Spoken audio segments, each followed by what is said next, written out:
Hello, I'm here with James from Maps. So where do I find you today? I'm in my little home studio in my house in Northamptonshire right now. Yeah, this is where I spend like 90% of the day, I would say. Yeah. Well, I guess everybody's spending 90% of the day in one Yeah, very small room now. 100% of the day in the house and 90% in this room. I chose horror movies was my obsession, and it's a certain type of horror movie. Really, I kind of, because it's quite a broad range of genre, the horror genre. So it's kind of psychological, atmospheric, creepy films that kind of give you a sense of unease, and that kind of film. I've developed a bit of a real kind of passion over the years, and just find, well, I'm always seeking out stuff. Is it, My I mean, obsession. obviously visually, but also because you're a musician, I was just wondering, is it the soundtracks or even just the atmosphere of the films visually sort of influences your music? I think it's a whole range of things. I mean, I kind of, I think there's a certain type of thrill that you get from the horror genre that I don't kind of get from every film. Although I love like movies in general, but I think I'm always kind of looking. I guess I'm just looking for that film that scares me, which is kind of strange.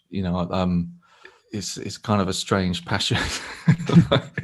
um, but yeah, I think it's a whole range. There's like everything kind of works together: the soundtrack, the atmosphere, the story, obviously, and I think like when I was very young, I think films genuinely did scare me like that. I was I was quite a fearful child, and I wouldn't say that I was into the kind of things that scared me when I was young. But I think as I've got older, you know it's only a film, so you're appreciating it more for the art than the kind of distinction. Like I think when you're very young, you can't tell what's real and what's not. I mean, I remember going to see Superman 3 with my parents, and there's a scene in that literally it just literally terrified me, where the woman gets turned into a robot near the end.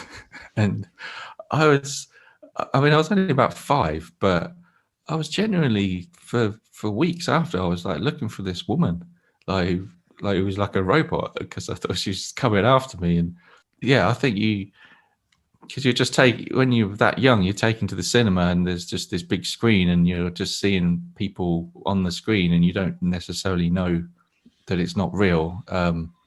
But now I'd say I'm kind of looking for films that kind of scare me, because it's hard to find one that does. I think maybe it's because I watch a lot, and yeah, that like I've kind of maybe I've been desensitized over the years from watching so many horror films. But yeah, it's strange. I'm kind of looking for that kind of chill and that kind of that feeling of uneasiness. So, When you talk about the art of the horror film, how would you define that?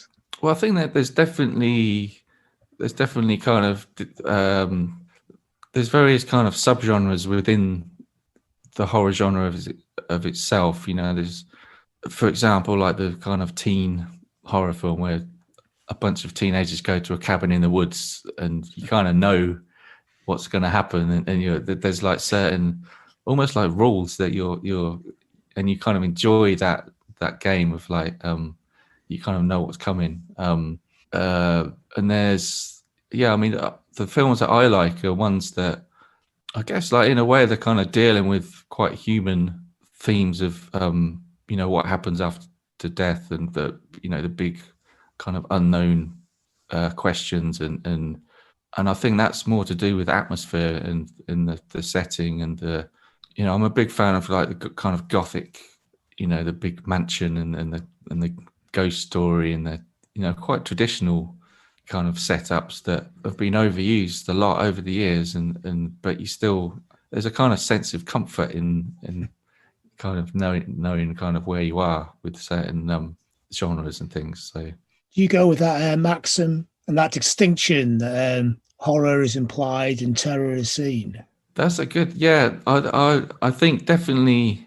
I mean, I'm not a big fan of like kind of gore and ultra violence and I think it can be used if it's used in the right way and it's integral to the story. It's good, but I think most of the things that scare me are what happens off screen and the things that are implied and the ambiguity and the you're not quite sure what's going on and is it psychological, is it supernatural? And I think those are the things that I enjoy and yeah, I think they're kind of obviously things that scare a lot of people because they pop up over and over again in lots of different films. So there is quite a human.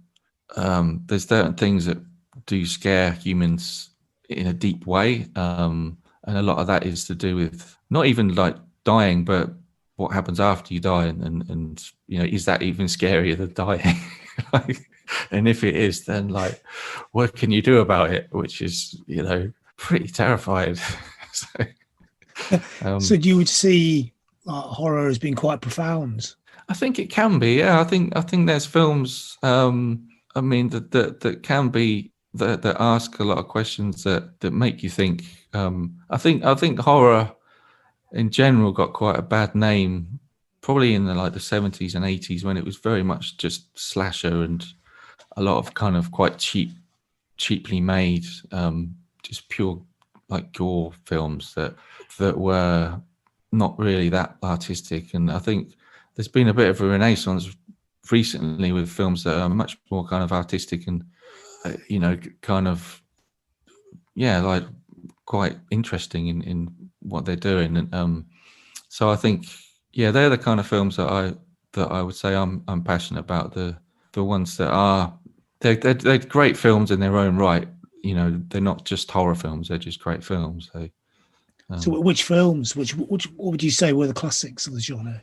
I mean, films I always think of films like Rosemary's Baby, and I watched recently Ingmar Bergman's Persona, which is really like weird and terrifying, and that it kind of freaked me out. But that was quite a good example of just a psychological mind trip. But obviously films like The Exorcist and The Omen, and the classics that are great films in themselves. They're not.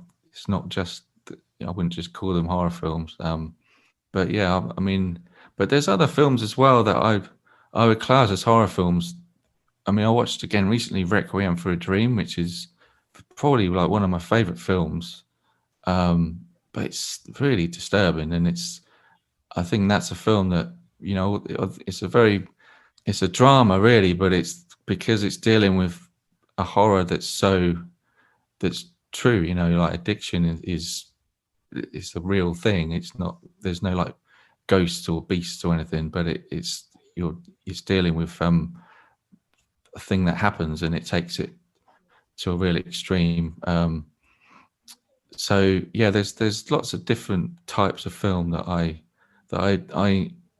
mean, it's hard to say you enjoy a film like Requiem for a Dream, but I think there's a film that's an example of one that you just appreciate it because it's such a great film. And it's an interesting discussion that horror, in a sense, is a psychedelic genre because it's an altered state. I mean, as a musician, I'm not implying that you take psychedelic drugs, but you're like interested in with things that are slightly beyond or slightly twisted or slightly out of reality. Do you think there's a line that could be drawn there? I think there is. I mean, it's interesting because, I mean, in my 20s, like everything was about music for me, really, and movies. I mean, I watched movies, but it wasn't like a big part of my life because I was just threw myself into music, and that was kind of my 20s. But then I actually I got sober like 11 years ago, and I've been off drinking drugs. So I think I can track back my real like interest in movies to to when that happened, because you suddenly find you've got a whole lot of time on your hands. Your kind of social circle gets smaller. You're not going out.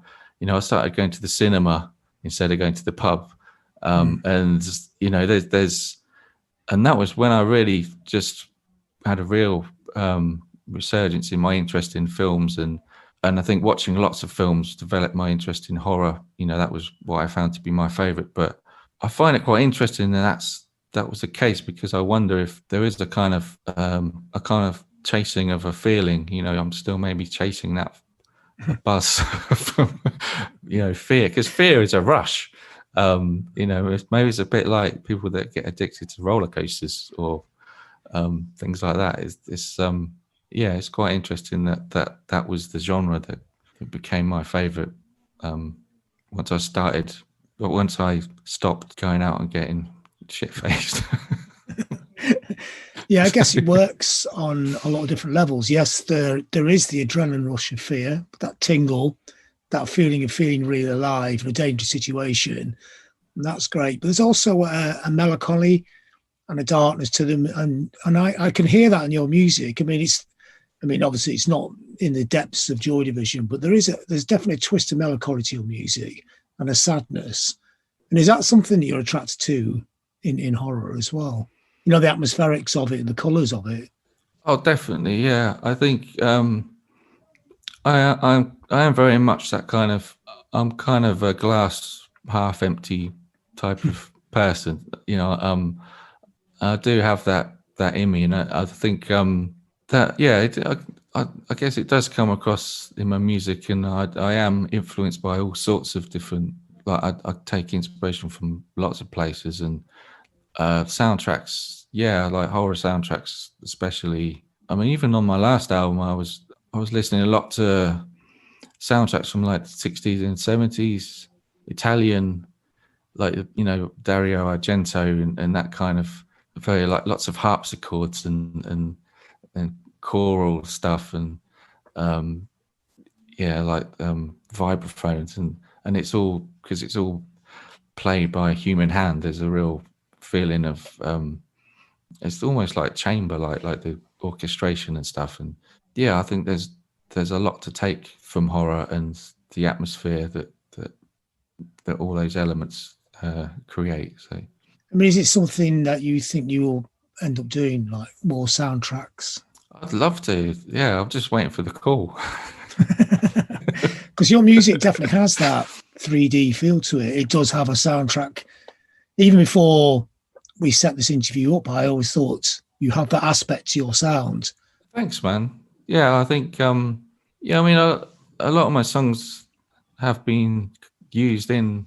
I say a lot. Like I've got songs used in TV and some films, and I've just never like written a soundtrack for something. It's always been something that I've released already. But it's something I'd love to do at some point, because I think music does add such a lot to films, and not just music. I think sound as well. I think there's so much that goes on to create the atmosphere. I think that I'm really interested in all that side of things. So yeah, it's definitely something I'm keen to do at some point.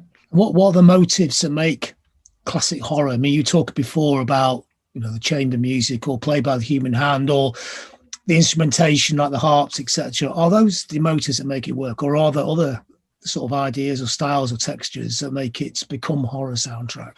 I think there's the soundtrack itself. There's like two things. There's like the soundtrack and there's like the sound design, and I think there's a lot that goes into creating the scares to happen in the right place. There's a lot of build of noises and crescendos of ominous music and things like that really add so much to the film, and that can be part of the soundtrack itself, or that can be just part of the sound design, but I think there's I love all that stuff. Like recently I watched Hereditary, which I think was a really great recent horror film, and a lot of that was down to the atmosphere and also the music, and even though it wasn't kind of quite. It wasn't melodic. It was just drones and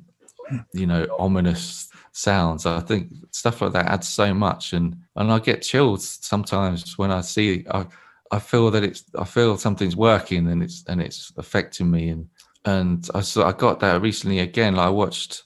It was the same director who did a film called Midsummer, and I saw that at the cinema back when we were still allowed to go to the cinema.